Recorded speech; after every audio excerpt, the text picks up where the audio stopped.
Hey, everybody. Welcome this evening to our Power Podcast live stream. It's so great to be with you all. Of course, I am Brother Bedford, your co-host slash moderator, and I'm going to turn you over to our main host in just a few moments. I just want to take care of a few housekeeping duties. We want to make sure that everyone can hear us. We want you to tell us where you're from, if you can see us, if you can hear us. And then more importantly, follow the page so that you'll get all of the notifications for all of the future live casts, live podcasts that we have coming up with some giants in the industry. I mean, you've seen we've already started off with Dr. George C. Fraser Tuesday, and now look at what we're getting ready to follow up with now, the one and only Lisa Nichols. And so make sure you share right now, share it to all of your friends, invite them to the pages, invite them to your pages, and let's go ahead and create the excitement that we said we wanted to create at the very beginning.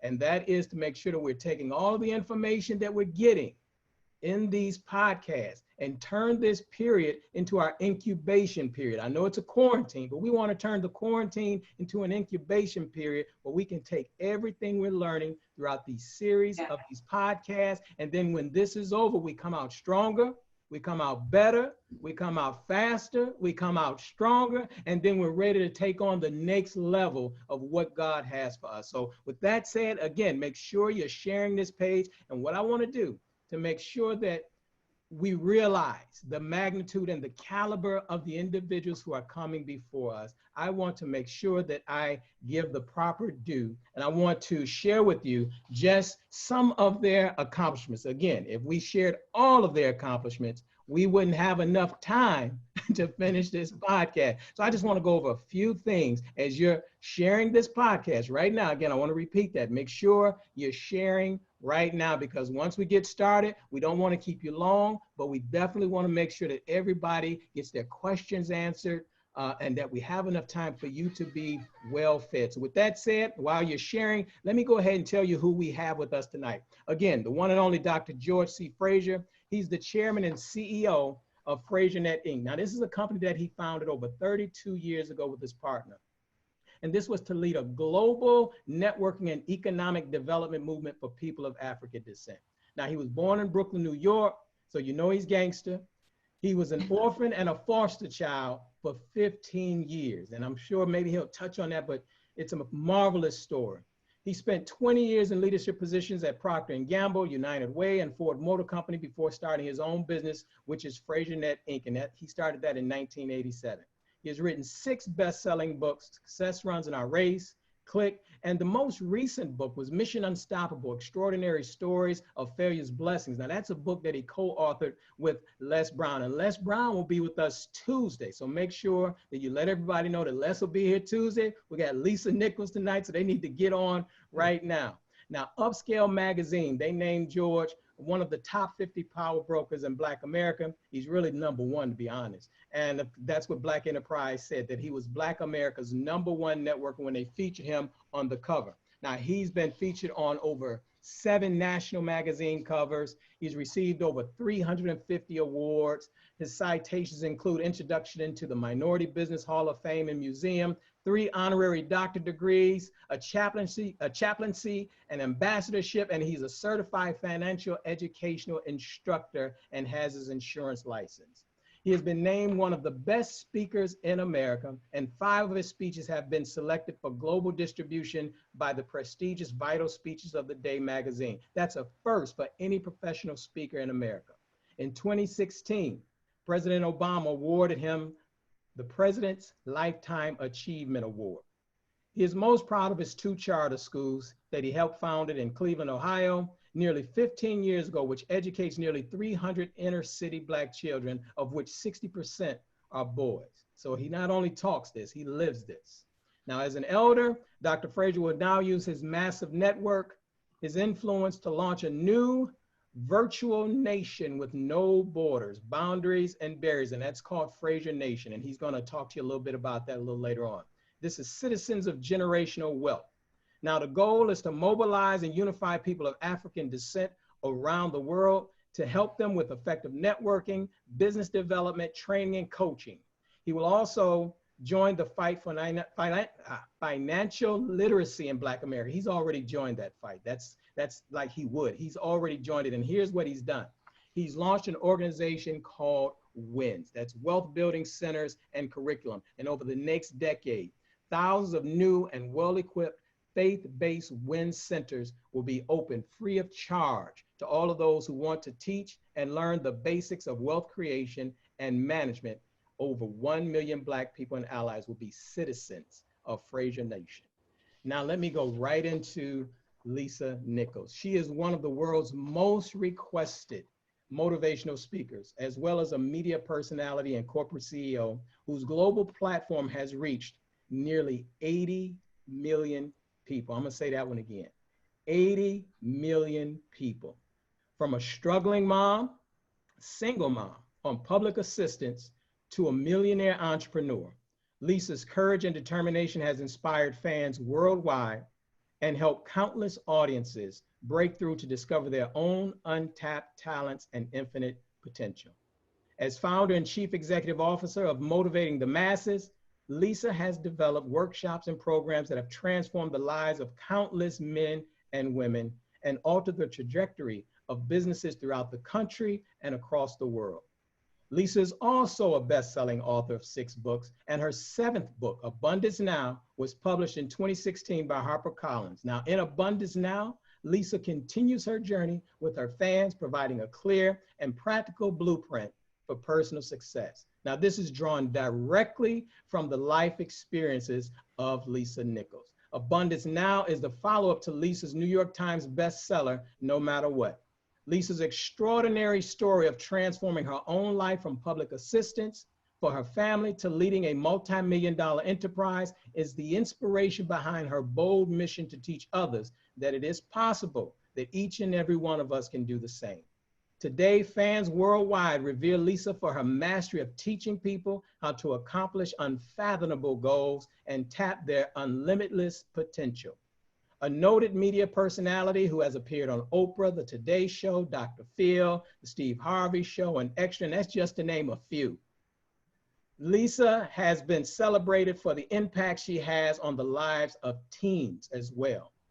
Through Lisa's nonprofit foundation, Motivating the Teen Spirit, she has touched the lives of over 270,000 teens. She's prevented over 3,800 teen suicides, supported 2,500 dropouts in returning to school, and has helped thousands reunite with their family.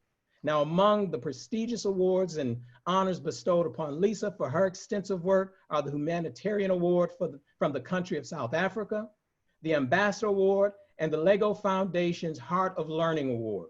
The city of Henderson, Nevada named November 20th as Motivating the Teen Spirit Day. The city of San Diego named April 25th, Motivating the Masses Day. And the city of Houston, Texas named May 9th as Lisa Nichols Day for her dedication to service, philanthropy, and healing. Lisa lives, plays, and works in the greater San Diego, California area and on stages around the world, working alongside her world-class team that's committed to motivating the masses. And without further ado, I'm going to turn you over to our host for this evening, Dr. George C. Fraser. Hey! You know, if I could, I would get up and do a happy dance, but I don't want to look too foolish because I'm probably going to look foolish as I fawn over Lisa Nichols. We go back a ways, right? And I have extraordinarily fond memories of Lisa. In fact, Lisa holds the record for females speaking the most number of times at the Power Networking Conference, where she turned it out. She turned it out. I mean, she just has it like that. I met Lisa in 2004 when she was one of the main people focused in Chicken Soup for the African American Soul, which was a New York Times bestseller as well. And she called me and was just seeking some advice on things that she could do because this was the first book that she was, a significant book that she was part of. And, you know, I did what I do. I just poured into her, gave her what information I had. I had already published by that time, Success Runs in Our Race. And it had also become a big bestseller. And she was just seeking, like all smart people, they try to call people that can help them with what they're doing, especially if they have already done it. That's just a really smart thing to do. And we fell in love from that moment on. And I mean that metaphorically. And I, in a sense, literally too, because love is expressed in many different ways. We have remained close friends, good friends for all these years. So 2004, it's 2020, that's about 16 years, at least about 16 years. And she just continues to produce. And she has a global reputation. Lisa speaks in front of more people in a single day than I probably speak in front of an entire year, right? But she just has it like that, right? How about just one appearance on Oprah would be equivalent to the total audience that I have spoken to in 40 years. Stop, right? And then, of course, she knows how to handle Oprah, right? So she brings the best out in Oprah, as Oprah is so skillfully talented in bringing the best out in Lisa. There are 1,000 questions I could ask Lisa. We could do this for 2 or 3 hours. Lisa could do it by herself. Lisa actually could give a monologue.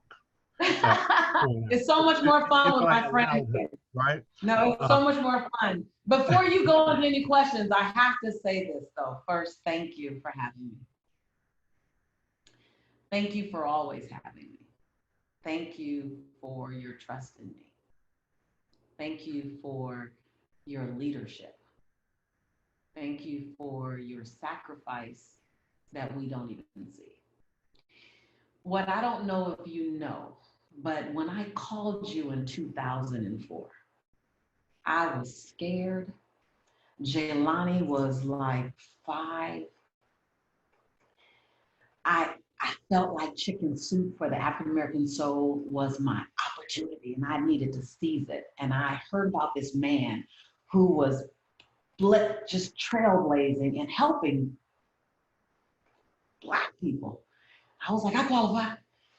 I called and you generously gave me your flyer for your tour. I'll never forget this. I talk about you. Your ears should burn all the time. You gave me your flyer and you showed me how you did your tour. I took that flyer, Georgia, I told you how many hours I stared at that flyer trying to figure out how will I do my version of that. Right. Your flyer was the foundation by which I designed my entire tour on. That tour, which the average chicken soup tour, the authors would sign around about 4,000 books on tour. I was able to sign over 10,900 books on that tour on the foundation of what you gave me. Right. I created a foundation of a tour from the foundation that you gave me, and I've given it to well over 500,000 people.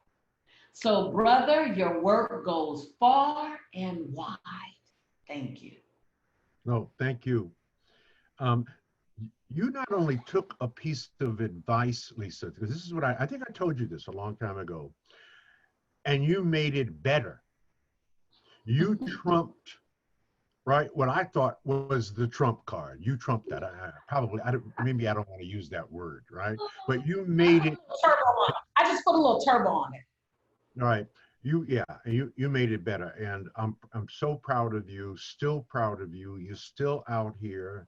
You charted a good and righteous course. You stayed that course. And you said stay the course. You've always told me to stay the course. Okay, I will. You stayed the course, And you did the work.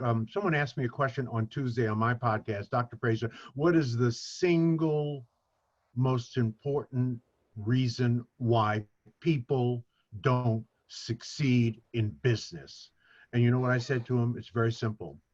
As an elder, 75 years old, and having interacted and committed to my community for 40 years, there's a single reason. Most people won't do the work. They Right. simply won't do the work. They will not work hard enough Right. to get Right. there, because they're going to make mistakes and they're going to stumble, they're going to fall, they got to get back up, they got to read more, they got to do more, they got to ask questions, they got to get guidance, got to make that guidance better. You did all of Right. that. You did the work then, and you're still doing the damn work, right? And that's remarkable. And I think that's the key to your success. Your work ethic is a beast. No one will ever outwork you. Listen. And therefore your success Yeah. throughout the rest of your life is guaranteed. I just Yeah. can't see you doing any less than what you're doing now. So God bless you. I heard Will Smith say years ago, I'm gonna die on the treadmill. I said, well, I'm gonna be on the one right beside him then. Right. Lisa is joining us, everybody, from the Bahamas, the Caribbean. And before we went live, she moved the camera and showed us a picture from her room of the view that she has every day when she is spending her time in the Bahamas. I affectionately call her now Stella, but that's a whole nother story. But it's a fabulous view. We're starting rumors. Huh? It's a fabulous view. We're starting rumors. You know what I want to do? You have some awesome quotes out here. In fact, there's something on the internet on the 25 quotes from Lisa Nichols that could change your life. Okay. I don't gather them all up, but they're awesome. And so I want you to do us a personal favor and unpack some of those for all of the brothers and sisters who are listening. I want you to unpack. This is one of many that I like, but I want you to, let's start with this. Sure, I love it. And the quote is, change the conversation in your head. Help us understand that. Unpack that. Yes. So your life is a physical manifestation of the conversation that's going on in your head. Whatever you think to be true is actually true. No matter how true it is, naturally it's going to be true for you. We will work really hard to make the conversation going on in our head true. If you say, I can't trust anybody, 7 people throughout the week can follow through for you, but let one person not follow through and you'll say, see, I told you. If you say, as a woman, there are no good men, then you'll never look for your man in a castle. You'll look for your man in a doghouse because you want to have the truth be said, there are no good men. So mind the conversation going on in your head, because that directs your action. Energy grows where energy goes. You're going to show up consciously and unconsciously to make whatever conversation that you're having inside your head true. So mind your conversation. Your life is a physical manifestation. It's a physical example of the conversation that you're having in your head. Don't try to change your life. Change your conversation. Because when you change your conversation, it will direct new actions. When you have new actions, you'll have a new life. So don't try to change your life. Mind your mind, change your mental zip code, and the rest of your life has to follow. Mm-hmm. So as a man thinketh, so is he, right? It is true every single time. Mm-hmm. Do you have a tip or two around how you begin the process of changing that conversation. How did you do that, right? Yeah. Welfare, public assistance, poor, Yeah. but you obviously, now you're a manifestation of this idea. How Yeah. did you do it? How did you make that leap um, Right. from your state of mind to this incredible state of mind that you infect and effect and affect so many people? Well, first, let me start by saying I don't want anyone to give me a pass, well, she's extraordinary or she's exceptional. So I am functionally dyslexic, and I don't say that as a label or as for anyone to feel sorry for me. It is my superpower. I'm functionally dyslexic, which means by nature, when I read, I have to read things twice or three times just to make sure I got it, because my mind wants to reverse engineer it all the time. It's just, it's one of my, I call it my superpower. But at one point, it really felt like my career. So I have that, and I'm an auditory learner, so I learn better when I hear. So when I read, it's hard to get. Financially, I didn't know about money. It's not that we didn't have money. We didn't have money, and we didn't talk about money. So I had zero relationship to money. It wasn't spoken about, and there was never enough of it. So I don't come from a space where learning was easy, resources were easy. But what I did was, first, I was willing to expose my lies. So we're all living with a bunch of lies that we've made our truth. So the lie that says I'm not good enough, the lie that says I'm not pretty enough, the lie that says my mocha skin, full lips, round hips, and kinky hair, I can't have financial abundance. I can't be on stages next to Tony Robbins and next to Les Brown and next to Jack Canfield and next to whomever. All the lies that said I can't come from South Central LA, be on government's assistance, and move to a beautiful home in Nassau, Bahamas. I can't have that. So all the lies, the first thing I did was I was willing to expose my lies. Most people won't do that because you want to jump from where you are to bliss. Well, it's a journey. You gotta be willing to do the work, like you said. And so number one, I exposed the internal conversation that was keeping me in my mental, emotional, physical, and financial current state. That was the first thing, as I was willing to expose that. It didn't mean I was bad. It didn't mean I was a loser. I didn't make where I was mean who I was. I'll say that again. I didn't make where I was mean who I was. So I exposed it. I looked at it. And then I pulled out anything that felt like it was a lie. Well, the majority of it was a lie. All the things I was telling myself. So then I said, okay, well, if that's not the truth, what is the truth? Because I got to find the truth. Your mind is always searching for the truth. So here I am. I started with, I'm dyslexic. I started with that for a reason.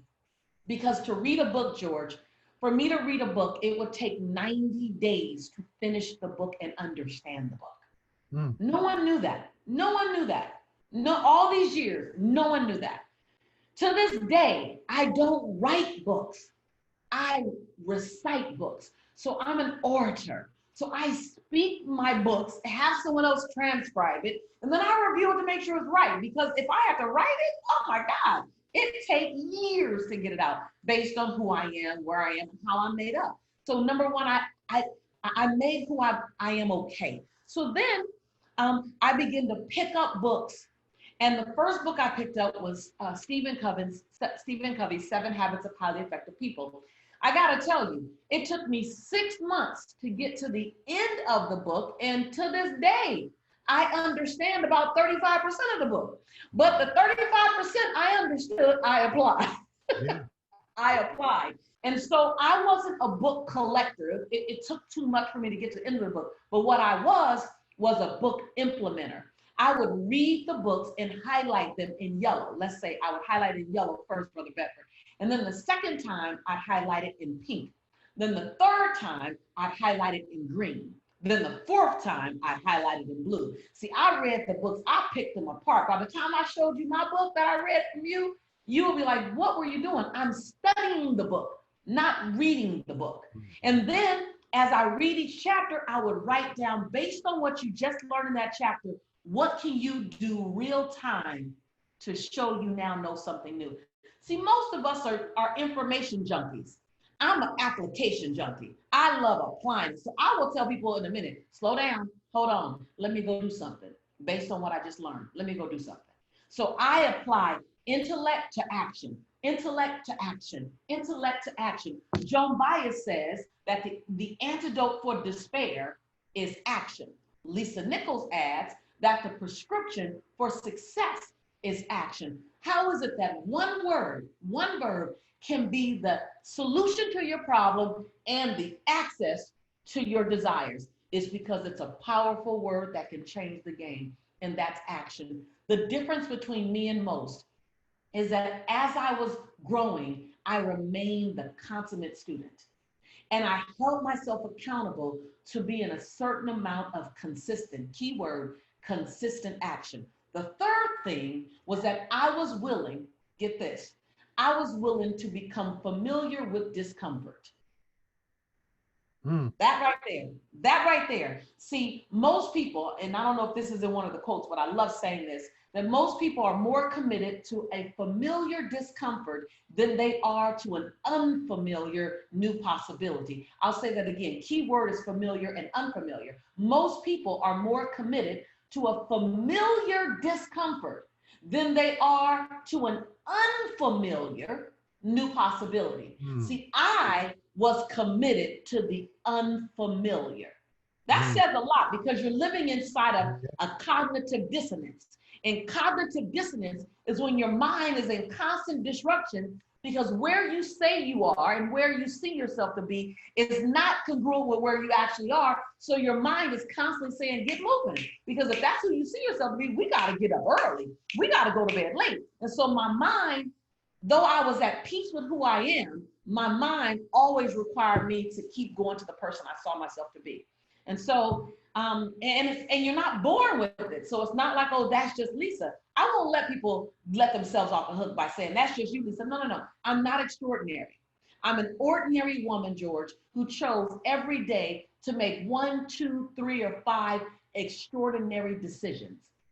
And because I made enough extraordinary decisions, enough times a day, enough days in the week, and enough weeks in the year, my life began to look extraordinary.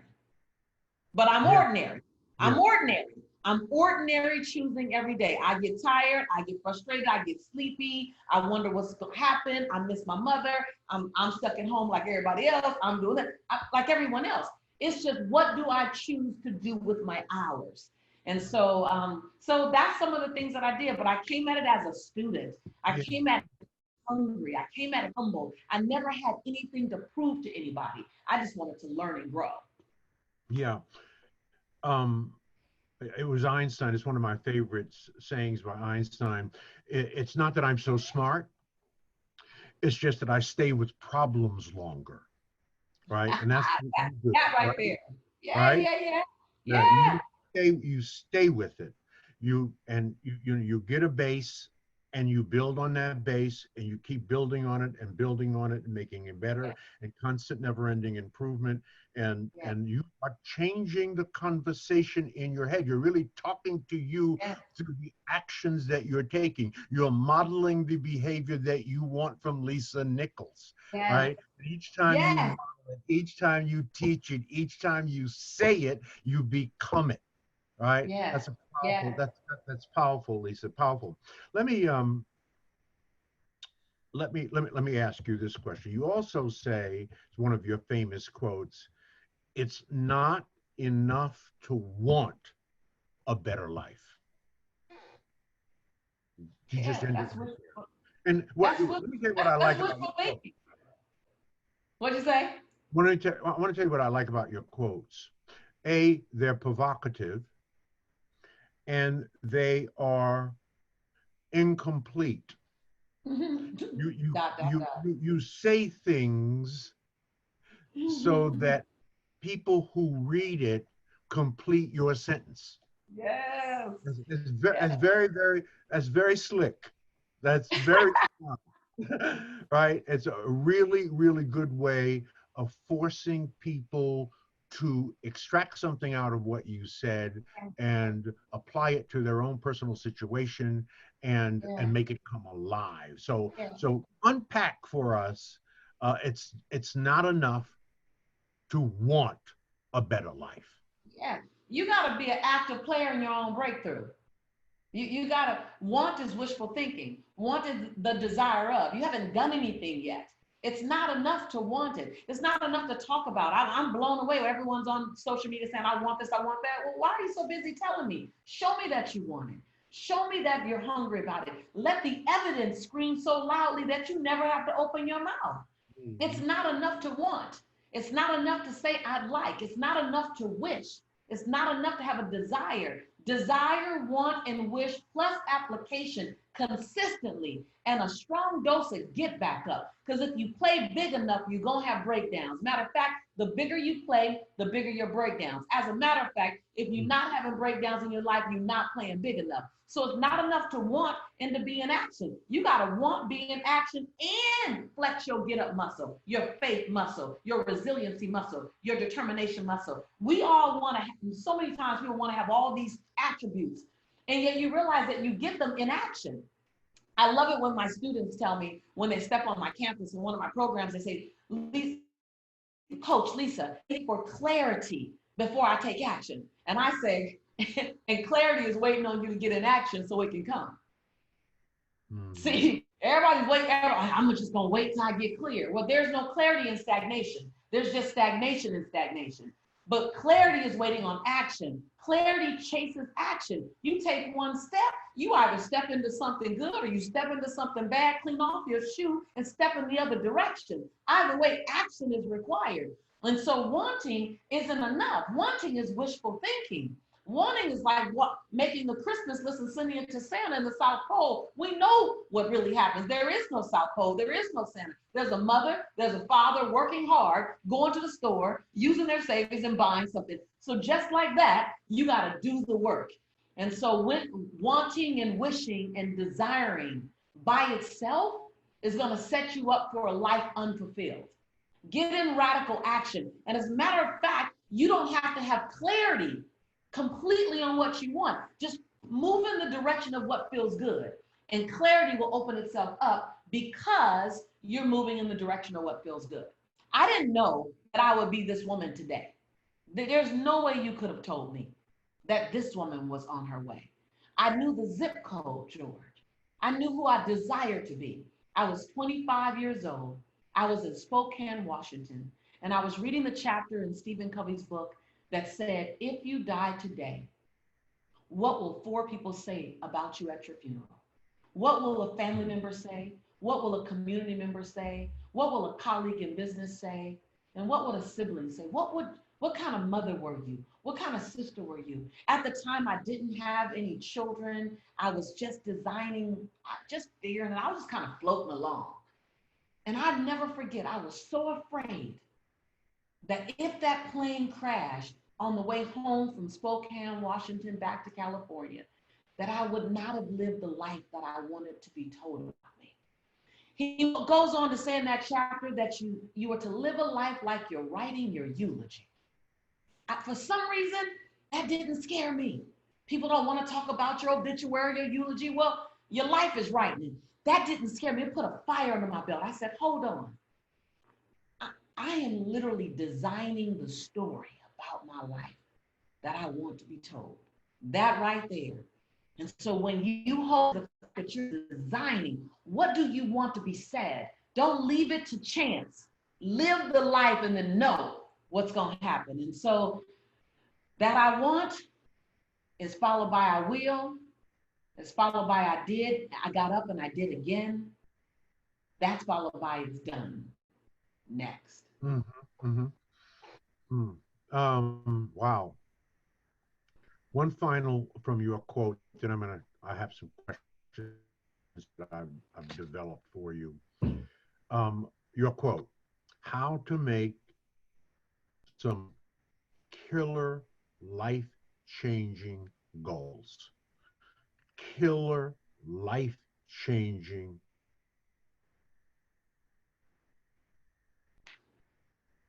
Yeah. You froze a little bit. Brother Bedford, did it freeze on you? No, you're good, Linda. Lisa? Okay. Lisa, you're good. George froze. Okay. I want to make sure how to make some killer life goals. That's right. Okay. So you got to watch out about goals, because goals oftentimes, and I love goals, but I've learned how to set goals so that they're kind, they're generous, they're forward moving, they require the best out of me. So I learned early on that, and we'll just keep talking until my brother comes back, right? Right. Yes. I learned early on that a lot of times we set up is in common to the dates were too soon, was too big. And that I could hit the goal, but to be more gracious with myself in the goal. And so I set up goals. Now I go out 5 years because I can do anything in 5 years. So now I don't set 6-month goals. I set 5-year goals, and then I reverse engineer them back to 6 months. And let me tell you another reason why I did that, because I read a book. I can't remember the name of the book, but man, this man totally frustrated me. He made me mad. He said, wealthy people plan 5 and 10 years out, while broke people plan 30 days out. Mm-hmm. Push my buttons, pissed me off, made me mad. But I realized that he pushed my buttons because I was planning out 30 days, 90 days, 6 months. And so I began to plan out further. So plan out 5 years, then come back to 3 years, then come back to 2 years, then come back to a year, then come back to 6 months. And when I do that, I don't sweat the small stuff, because when you're planning 5 years out, you're going to plan big. You're going to plan big. When you plan 12 months out, you can only plan so big. And then when you start making that plan an action step, you'll find that you won't get caught up in, I just don't get caught up in the small stuff, because I'm always thinking out. I'm planning, right now I'm in 2023, I'm in 2024, and a lot of it changes. But if you fail to plan, then you just plan to fail. Mm-hmm. And when I first heard that, I really believed it. And I thought, okay, let me have a plan. And over the years, the plan becomes, because I believe that if you don't create an agenda to work off of, they don't automatically start working on someone else's agenda for them. So either you're going to work on your agenda, or you're going to work on my agenda, or you're going to work on someone else's agenda. So I always create my own agenda, my own plan that I want to work on. Technology is wonderful. Technology is amazing. Technology is awesome when it works. Believe me, I spend enough time on live stream on Facebook. I'm doing an inspirational Facebook every morning over the next 30 days. So I'm having technology issues and opportunities every single day. So I totally get it. So you want me to keep going, and I can keep going until he comes back. Yeah, can you still hear me, right? I can still hear you fine. Okay, great. I can still hear you fine. Yeah, let me just, I know George wanted to ask you a few questions, and until he gets back on, let me just ask you rather quickly, what are you doing in this time of quarantine? What advice would you give people? I know I made that statement earlier about turning this into an incubation period, but what are you telling people who are kind of anxious and nervous about the time that we're living in? Yeah. So number one, I don't want to minimize what's happening. I think that we should be health conscious, but not health fear-based. So, hey, welcome back, brother. I think my internet went down. No, that's okay. It's happening. I apologize. But that's why we have a co-host, right? Did I just disappear? Yeah, actually it froze first, and then you went away, and we just filled in the space. And we know about technology. Right. We gave the caveat that technology is amazing until it starts to act up, and then it drives us crazy. All right, so you guys didn't miss a beat? No, we look, you got pros on your hand. We all right. All right. Yeah, I suspected that we were going to have a couple of issues with you offshore, right? and that the internet would be a little slow offshore. So, but actually, it was my setup that broke down, right? Good It over was here. me. Listen, So, I had a few requirements. I had a few requirements to this house. One was we need a roof, and I need to make sure that whatever tornado or whatever tsunami that my house can sustain that. That's number one. And then number two, a sister needs her internet. Right. So I can move to an island if I want to, but I don't need to be on the island by myself. I need to be able to connect. So so yeah, we're all good. Knock on wood, knock on wood. We're all good over here on the internet. And Brother Bedford, to answer your question, you asked what advice was I giving people during this time? And the advice that I'm giving people during this time is, while we're being health conscious and while we're being safety aware, fear and anxiety are not a spiritual practice. Mm. And so to be mindful that you are investing in safety, but you're not investing in fear-based conversation, scarcity-based conversation, worry-based conversation, that it causes your energy field and your creativityness, it causes everything that works on your behalf to contract. That expansiveness is in a space of faith. And then the second thing that I've been saying quite consistently is, please don't miss the gift that may have come wrapped in sandpaper. Please don't miss the gift that may have come wrapped in sandpaper. The conditions, the virus, the situation is the sandpaper. But what's your gift? Is your gift more spaciousness in time? Is your gift more presence with your family? Is your gift more time to create your next way of service to the world? Is the gift the opportunity to pivot and to find your resourcefulness because the regular chain of action is not okay right now? What's the gift that came wrapped in sandpaper? Don't just stop at the sandpaper. Go get your gift. And so just to answer your question before my brother George came back on, that's what I'm telling everyone as often as I can. That's beautiful. That's beautiful. George, you can pick back up where you were with your questioning that you were getting ready to go into.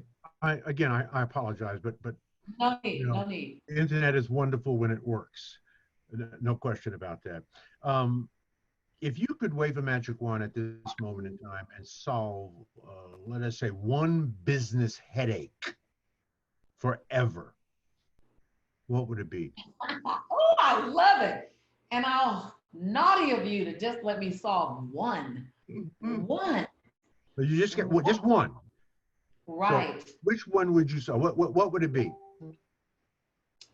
I would solve the problem of course, I'm going to solve an entrepreneur's problem because I'm an entrepreneur. I'm a lifetime entrepreneur. I would wave the magic. Hold on. I think I have one. Hold on. I would wave the wand. This is the magic wand. I would wave the wand to eliminate.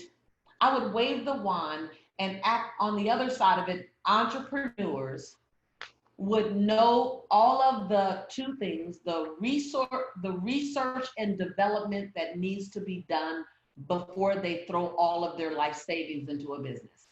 They would be aware of the need to research and develop and network. They wouldn't do it too fast and they wouldn't try to do it by themselves. So they would be better researchers and no longer lone rangers. So they would invest in the brain before they spend their life savings.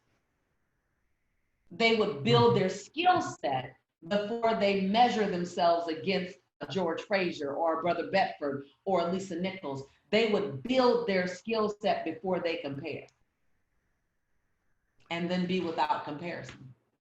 Lisa, how do you handle being outside of your comfort zone? You are always walking on the edge. Yeah. But of course, that's where life is. Life is on the edge. How do you handle that? Being outside of your comfort zone. What advice would you give people in dealing with that?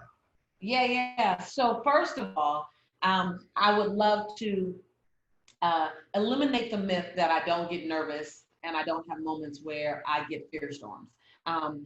Because I'm on the edge. Right now I'm on the edge. Right now I'm in consistent discussions with Hollywood about producing the Lisa Nichols life story from welfare to Wall Street.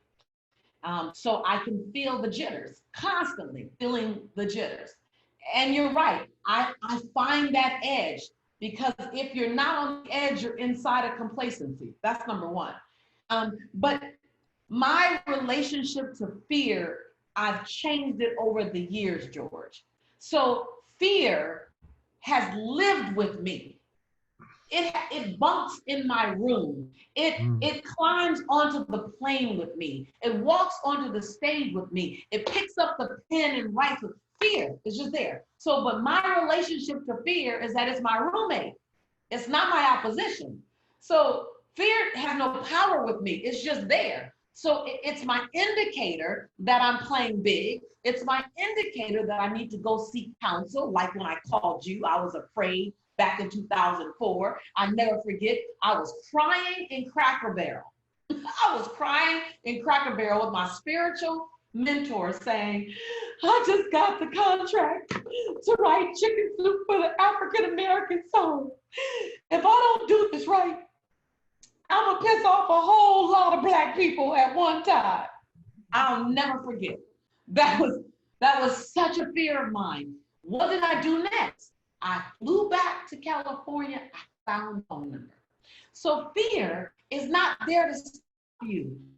The myth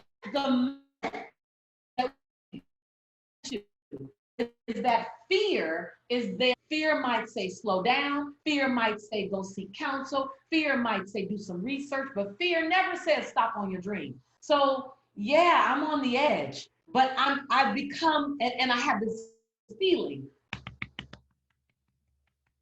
that I'm always living in, but I've become comfortable in the dance of the fast heartbeat.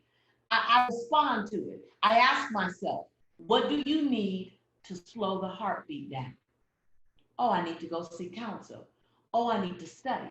Oh, I need to do my R&D. Oh, I need to slow down. So my relationship to the feeling of being on the edge has modified over the years. I've modified it because I want to stay on the edge. And so I am not without fear. I simply have embraced my fear, and it's not an indicator not to move forward for me. It's just an indicator to move forward with consciousness and awareness. Okay. You answered a question that I was going to ask, and that is to tell us the story of a fear that you overcame. So you already answered that. Where are you right now, Lisa, in your business journey? What's next for you? Wow. So my business journey has not been my focus for the last year. While in the last year, I've doubled my numbers. I've done some really amazing things that I'm excited about. But 5 years ago, I took my company public. You were there.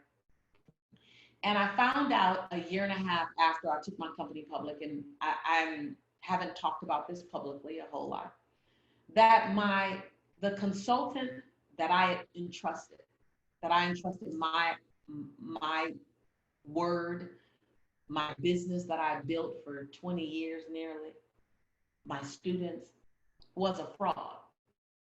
And everything he touched, he stayed in the company. And I'd never had a public stand. And George, recouping from that financially was going to be the easier of the two. It was the emotional part that I had to really climb out of, that people had trusted me and I had trusted them, and and something happened. I didn't see where I had picked wrong. I didn't see any signs, so I stopped trusting for a moment my picker. I stopped trusting my picker. And I could see it instantly because I live in the work of being present to me. And so I started this journey. My attorney said it was going to take me 18 months. And and $500,000 to fix it. It actually took me 3.5 years and $1.8 million to fix it. Mm. That was just the money. I needed to trust myself again. And so I put my head down, which you will notice in the last 3 years, you hadn't heard a lot from me. Mm. And I put my head down because I couldn't pick my head up and tell anybody about a battle that I was still in. I needed to pick my faith back up. And not my faith in God, that never wavered, but my faith in Lisa's picker. My faith in trusting again. That I had to constantly, and over the last 3 years, I've constantly told myself, you were betrayed, but don't make your next business partner pay for your last business partner. So I had to constantly process myself so that a whole me can walk out of this. So I was taking care of my heart and my head while I was in battle. While, George, when I tell you, I found a way to increase my profit margin. I found a way to streamline my product line. I found a way to scale my product so that it was unlimited participants in it. When I tell you, a woman with a heart and soul who was a good businesswoman went into that battle, but a bad CEO came out. And so what I've been doing is I restored my company 18 months ago so that it had zero debt. And then I restored my faith in my picker and my decision maker in the last 18 months to know that I was on the right path. And then outside of that, I just began to take care of me as a woman, which is why I'm here in the Bahamas. I began to understand that harmony is a must. Balance is a myth, but harmony is a must. I will never relax as much as I work. There's not enough hours in the day. I love what I'm doing, but I can create harmony. And harmony isn't something that I'm gonna Google download. And harmony isn't something that I get to seek when I'm 80. And harmony isn't something that's for others and not for me. And harmony doesn't come after I've achieved the goal. Harmony is for me to go get right now. And so I've spent the last 18 months opening up my heart, allowing myself to see myself in relationship, in love. I could see love for me and everyone else. I just didn't do romantic love for me. I felt like I was so busy doing this other stuff. And so I began to invest in my body more, invest in my spirituality more. And you go through something that grinds you down to the cold, and you gotta pull up everything. I had to pull up making the money part, that was just strategy. I had to pull up my faith. I had to pull up my resiliency. I had to start taking my protein shakes and working out. I needed to pull everything out. And so where I'm going now is I'm committed to 2 lanes. I'm committed to teaching people personal mastery, how to master your brain, how to use more of your brain, how to unhook the hostage that your brain is being held to old belief systems, how to turn ordinary into your version of extraordinary. It's not a myth. It's not something that's on layaway. It's not just for those people over there who look like that. That extraordinary and abundance is our birthright, but it requires a systematic application. There is a key to it. There is a pattern that successful people follow. Abundant people follow a pattern. You will do it like you, but there is a pattern. I don't care. You can have 15 different types of bikes. You still pedal, right? And so I want to show people how to have personal mastery in their personal lives, because when they do that, then who you are in business shows up more effectively. I want to liberate as many Black folk as possible to have an abundant mentality, because you might not leave your children a lot of money. You may not have a business, but if you can help change a mindset, if you can shift them to an abundant mindset, then you don't know what you've unleashed. You have no idea what you've unleashed. I'll give you one example. When Jelani was young, I used to say, we can't afford that. Because I grew up with the statement, we can't afford that. And then someone taught me to use a different statement. They said, instead of saying we can't afford that, Lisa, why don't you tell your son that's not a financial priority? So from the time Jelani was 8 years old, he would ask me for something, and I say, that's not a financial priority in our house. When Jelani was 13 years old, George, I heard it all come back to me. He's sitting in the back seat of the car. His friend says, Jelani, you gonna get the Xbox 360, the new Xbox?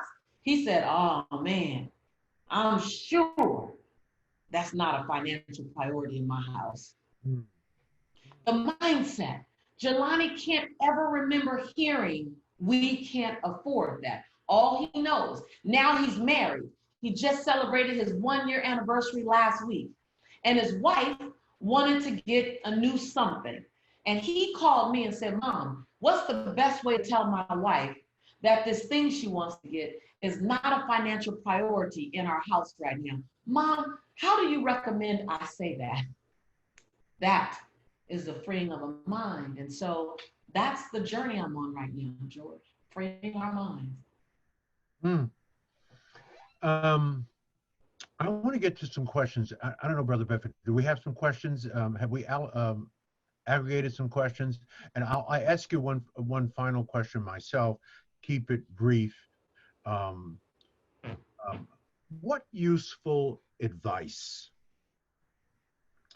would you offer your 15-year-old self to pave the way for your future? What useful advice would you offer your 15-year-old self to pave the way for your future?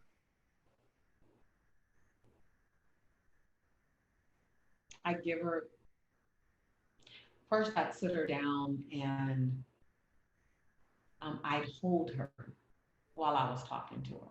I'd ask her, can I hold her? So she can feel the warmth, so she can feel safety. So that I can, you done got me. So that I can tell her. I just did my Oprah thing on Yeah, you. yeah.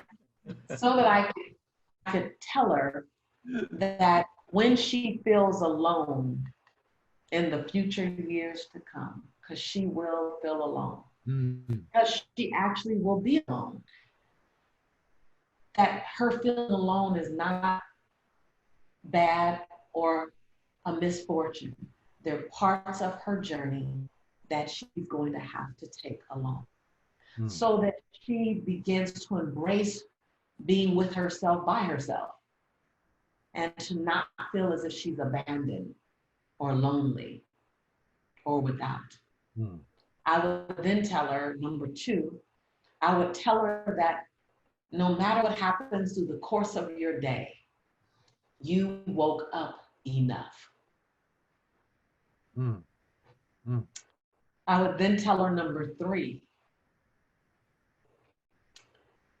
relationships will come and they will go because everyone doesn't deserve to fit in your senior years. Number 4, I would tell her that man's rejection is God's protection. Embrace your no's. Celebrate your no's. And finally, I would tell her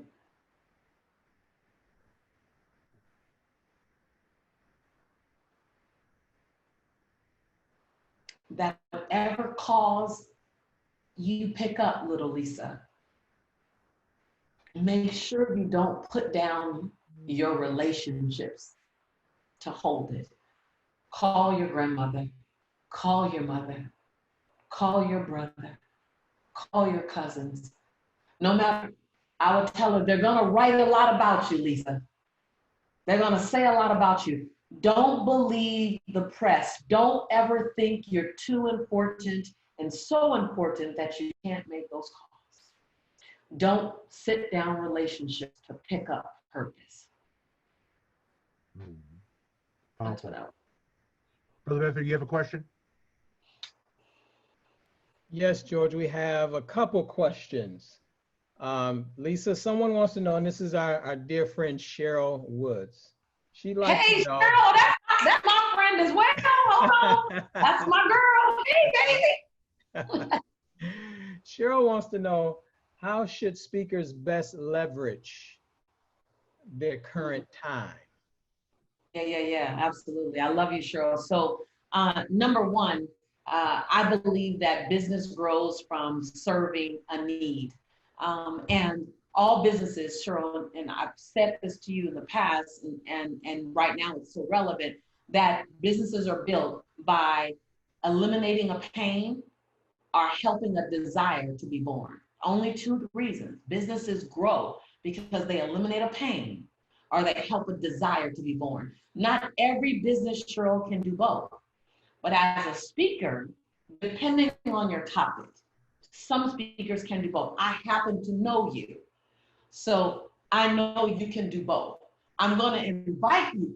I'm going to invite you to laser on one and then laser on the other so that it can be very clear what you're doing. So right now, leverage it by growing your brand. You may not monetize it now, but one of the things that I was accidentally smart enough to do, let me say that, accidentally smart enough to do, was I built a lot of loyalty without expecting the conversion rate in the moment. And then I began to convert later after I've had loyalty. I know I've mentioned this to you before. And so right now, you're in the climate of building more loyalty, building more brand, building more whatever. So you can invite people to follow you, invite people to learn from you, and find a way to serve them, to eliminate their pain. What's the pain right now? Disconnection. What's the pain right now? The fear of stagnation. What's the pain right now? I don't feel like I'm in control. What's the pain right now? I have frustration. What's the pain right now? Family, not know what to do with my family. What identify all the things that could be or that are a pain right now. Or ask your community. What I do is every program you see me, and I know you've been on my campus for a while, every program that I've created came from my students. What's your pain right now? What's your pain right now? How can I support that pain? Ask them. Don't be afraid. Don't think the word expert really is true. You're not the expert. You're not the expert. George is not the expert. Brother Bradford, we're not the expert. Your client is the expert. Your prospective client is the expert. Why? Because they know their pains and they know their desires far better than you. And so ask them, what's your pain point right now that you want me to help you solve? What's your desire right now that you want me to help you get to? And listen to them. And so if you want to seem super related, ask the questions and say, if I create this, will you jump in? And listen to them, take notes, feed it back to them. Hey, I'm going to get you guys on Zoom. Everyone who answered the question, jump with me on Zoom. I'm going to read back to you what I believe I heard you to say. Question for a week, question for 2 weeks. And then read back to them and say, is this what you said? Okay, great. I'm going to create this for you right now. I'm going to go out of my standard catalog and I'm going to create this for you right now. And then create it for them. And then have a small monetary exchange. Maybe small, just so they're invested. And tell them, I'm going to have you invest in it. I'm going to have you pay. Why? As much as I don't want you to pay, I want to give it to you. If you pay, you'll show up for you. If you pay, you're more likely to show up for you. Because I know that when I give it away free, there's 75% don't show up. And I don't want to waste my time. I'm going to create this for you, and I need you to show up. So there's going to be an investment. The value is this. The investment is here. And use that right now. So use it as a dialogue. Make the selling process a dialogue, not a monologue. Make it based in service. You asked for, I'm giving you. So if you still need to ask them, what are they asking for? Ask them. And then turn around and serve it up to them. Watch me. I don't know, Cheryl, if you're watching me, I'm doing the 30 thing every morning. Watch me and then watch the end. I do a dignified offer. We'll just watch. And think of it as a dignified offer. I'm going to honor the humanity in you. I'm going to give you an opportunity. My job, say this 1,000 times, Cheryl, just use it. My job is to give you access. Your job is to choose. I'm just doing my part. Powerful. Dignified offer. Powerful. We have broken our promise to you. We promised you a tight hour. We're already 7 minutes over the hour. We could sit here and talk all night. You are not only compelling, but powerfully informative, and you do it out of your heart. You do it out of love. You just pour into us, and you know that is very generous, very, very, very generous. So I want to. Is there just a closing thought, a closing remark, Lisa, that you'd like to make to this massive audience? It's probably at the end of the day, it's probably 20,000 views is going to be seen of this. If I got 10,000 views, you're going to get 3 times that. So is there just a closing thought, closing meditation, closing prayer, whatever you want to close out your time with us and your share? First of all, I want to start with saying that I love you. I love you in the most agape way possible. I love what you stand for. I love what you live for. I love the legacy that you are creating in your life. You are a living legacy. And I'm grateful for your existence. And I'm honored to be on the planet at the same time as you. That makes it exciting. I did something at Agape a few weeks ago, and the concept was, if you take your ordinary and you put just a little extra on it, and you add some extra to your ordinary, you'll touch your extraordinary. Mm-hmm. And I'm just fascinated that ordinary and extra can be touched, and that it makes extraordinary. And so I'll leave you with this. Don't spend another day writing your life story. Spend the rest of your life writing your legacy story. That inspire your grandchildren's children by the choices you make today. Not in your perfection, but in your imperfection. Let's continue to celebrate in our imperfection as we write a legacy and we write a life story worth sharing. I love you. I appreciate you. I value you. God bless you, my dear. On Tuesday, we made an offer on the Power Networking Conference, and we said that we were going to limit the number of the special offer for each of the 30 podcasts that we have. And we had a limited number. We went almost 3 times over that number. So 2/3 of those people, and I made this clear, we said we would not honor the offer because we're over the limit, because it was first come, first served, but you could try again on the second podcast, which was with Lisa Nichols. So I want to represent that order to you, that offer to you again. And as you know, the conference is in Houston, July 8th through the 11th. It is our prayer that it will go off as planned. We have no intention of canceling it by any stretch of the imagination, but God works in mysterious ways. We don't know what's going to happen as this whole COVID-19 thing unfolds. So we'll have a much better idea by the end of April, but right now we're staying in Houston, July 8th through the 11th. If we have to move it, we'll move it, but it will be this year. There will be a 2020 19th anniversary Power Networking Conference. So the offer is again limited in time and number. Whatever we receive by midnight, that's what it is. If we reach the limit before midnight, you can still do your thing. You'll get a notification from us. I hope you were not one of those. But this is the offer. You get a full adult registration, which if you go on the site, it's $1,495. If you met one person that could change the trajectory of your life, would that be worth $1,495? Hell to the yes, it would be worth it. And there are endless numbers of people who have come to the Power Networking Conference, couldn't explain and say, you just have to be there, but it has changed our life. So a full adult registration.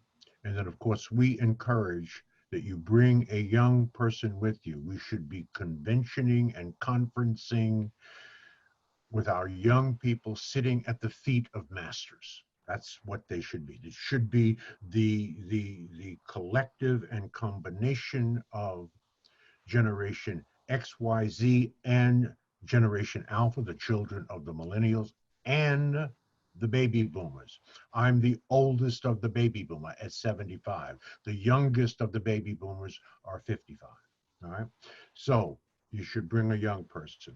If you look at our student registration, it's $795. So it's about half of what it is for an adult. We're going to give you a student registration and an adult registration, which is typically $2,300. We're going to reduce it to $399. We're going to take $1,900 off. That's why so many people went crazy on Tuesday.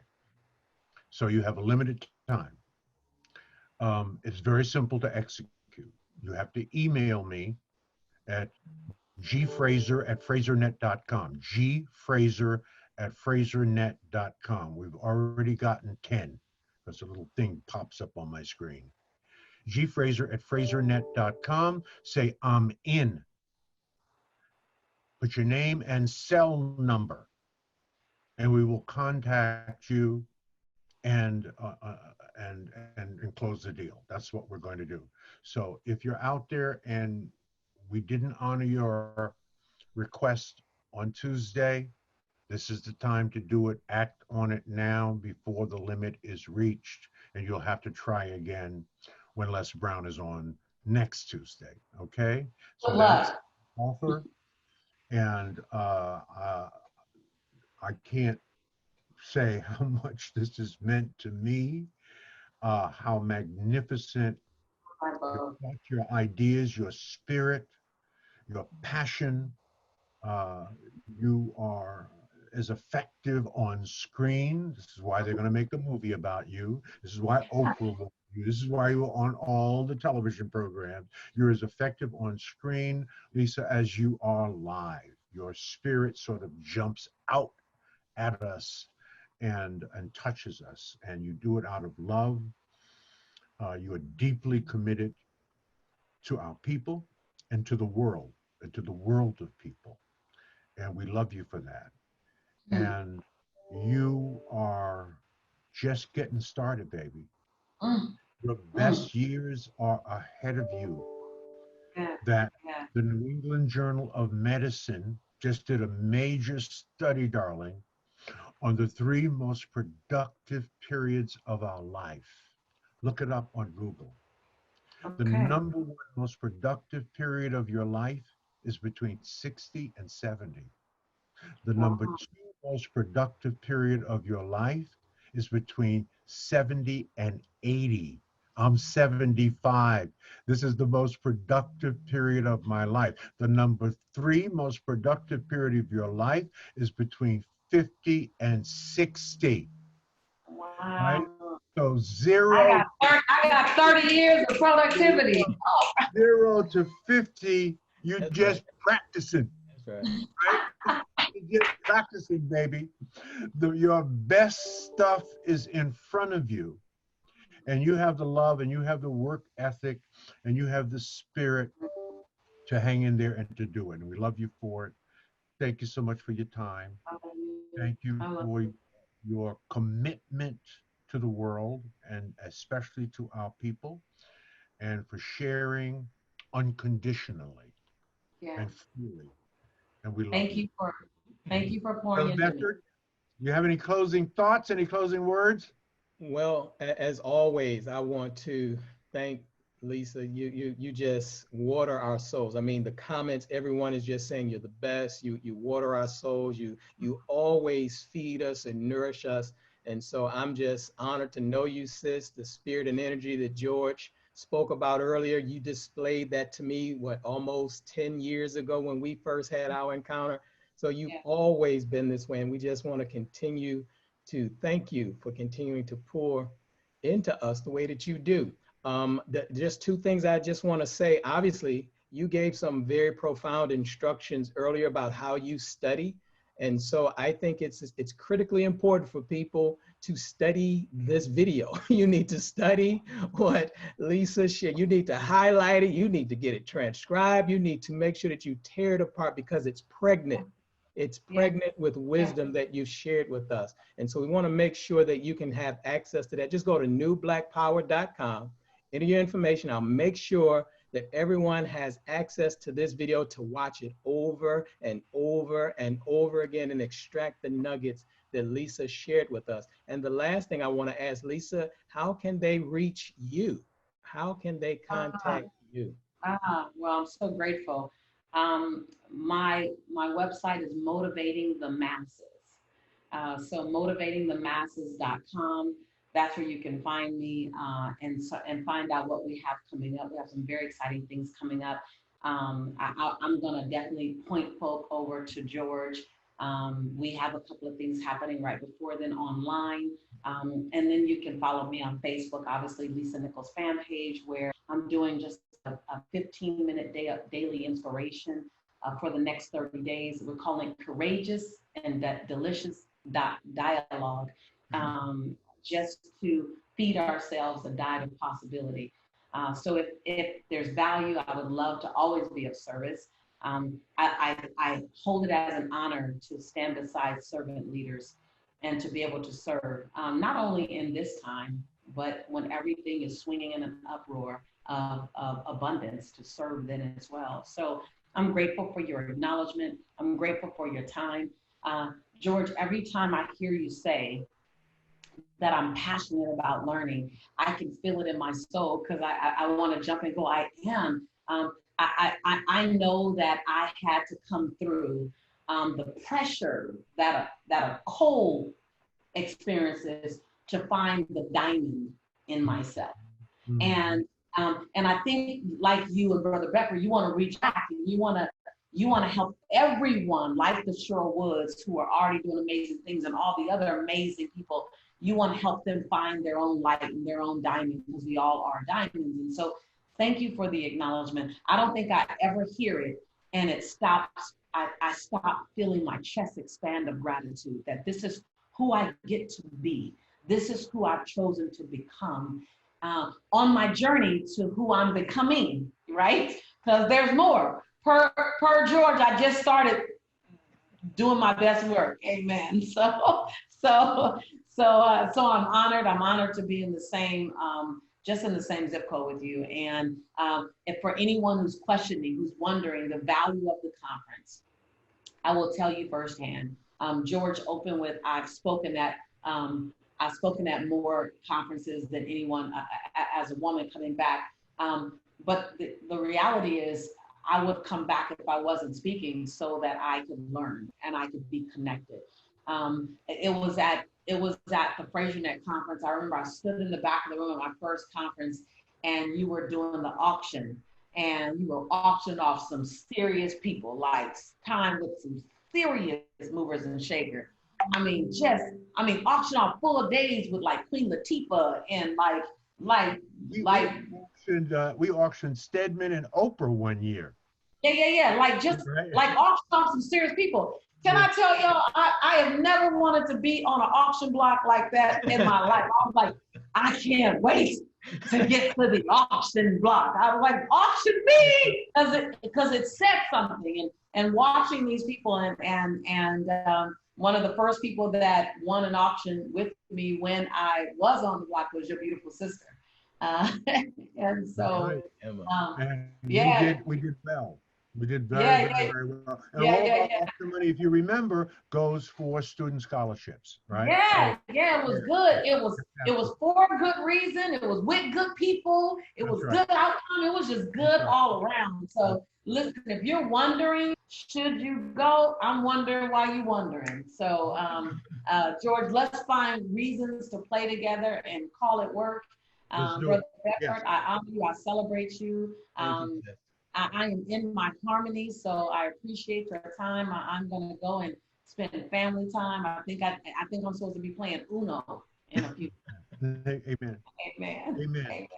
Let me just say remind folks who, because on the Power Networking Conference, as it stands right now, we are ahead of our projections. We typically sell out the conference about 2 months in advance. We're way ahead of those projections. So those of you who want to go beyond sort of the sampler from Costco kind of excellence, and be in the presence of greatness and brilliance, we have this opportunity for you. And so it's a major opportunity. Take advantage of it, and sign up for the conference now at that special offer. And we remind you, you have to email me at gfraser@frasernet.com. Just say I'm in, and make sure your name and your cell phone number's in it. We'll handle it tonight, and we'll go from there. But again, thank you, Brother Bedford, for the exquisite job you do in moderating this and keeping it moving. And of course, once again, to the very special, very beautiful, you are the epitome of the purpose of life. That's what you are. That's what I want to say. And the purpose of life is loving, giving, serving, and adding the highest value to somebody or something every minute of every day. And we love you. Good night, everybody. I take all that. I'm aware. I'm aware of it all. Good night, everyone. Good night, everybody. Bye-bye. Thank you, baby. Appreciate you. Bye-bye. My pleasure. I appreciate you.